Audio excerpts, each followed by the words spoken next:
Well, the Festival of Festivals is grinding toward the end of its 10-day run. And when that end comes, it will be welcome relief to one movie fan who has almost had his fill. That story from our entertainment reporter, Justin Smallbridge. Justin? Thanks very much, Sue. We're standing out here on Church Street, and indeed, the streets have been full of film fans for the last about 8 days or so as the festival continues to wind on. Only 2 more days left in the Festival of Festivals, and when it finishes, that will mean a welcome relief for Now Magazine movie critic Cameron Bailey. For the last 2 weeks, he's been watching ridiculous numbers of films in order to point film goers to the right ones and steer them away from the wrong ones. The Festival of Festivals is almost over. There are just 2 days of unspooling celluloid left.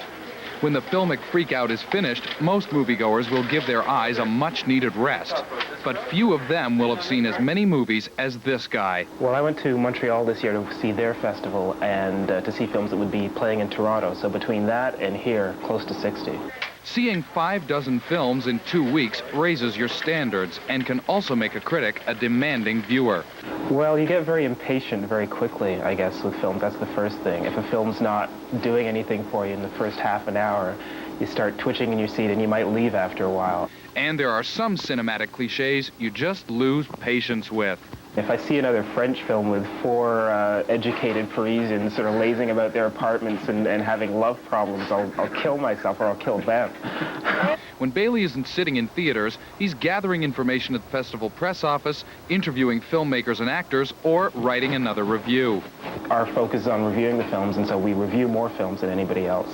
And that's kind of our service. But Now's audience has opinions just as strong as those of the magazine's critics, and they don't mind sharing those opinions.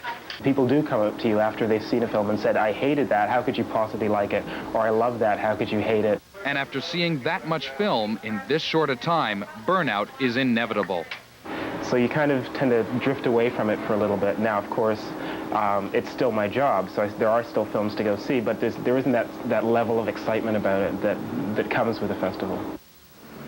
Okay, so there's Cameron. He's almost finished seeing all those movies for Now Magazine. And speaking of Now Magazine, tonight over at the Diamond on Sherbourne Street, that magazine celebrated its 8th birthday party. It started some 8 years ago, around the same time as the festival did, and it's just grown by leaps and bounds every year. It's become a really big success, and we happened to take a look at their party earlier this evening.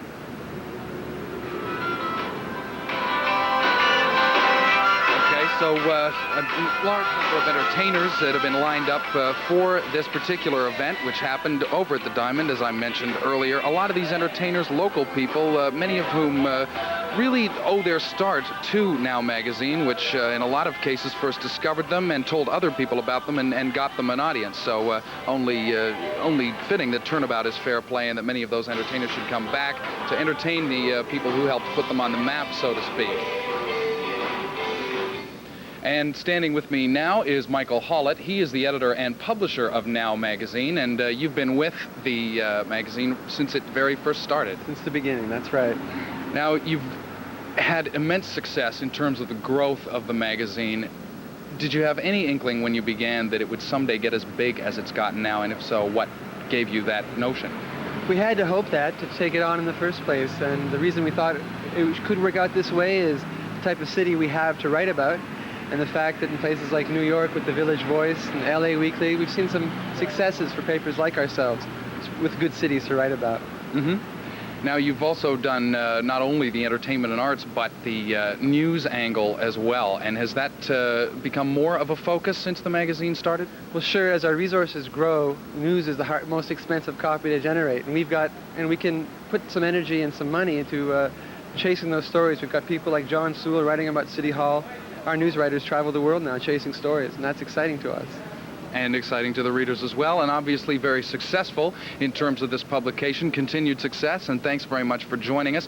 That takes care of things down here. 2 more days of the festival left, but for this evening, that's about it. Back to you, Sue.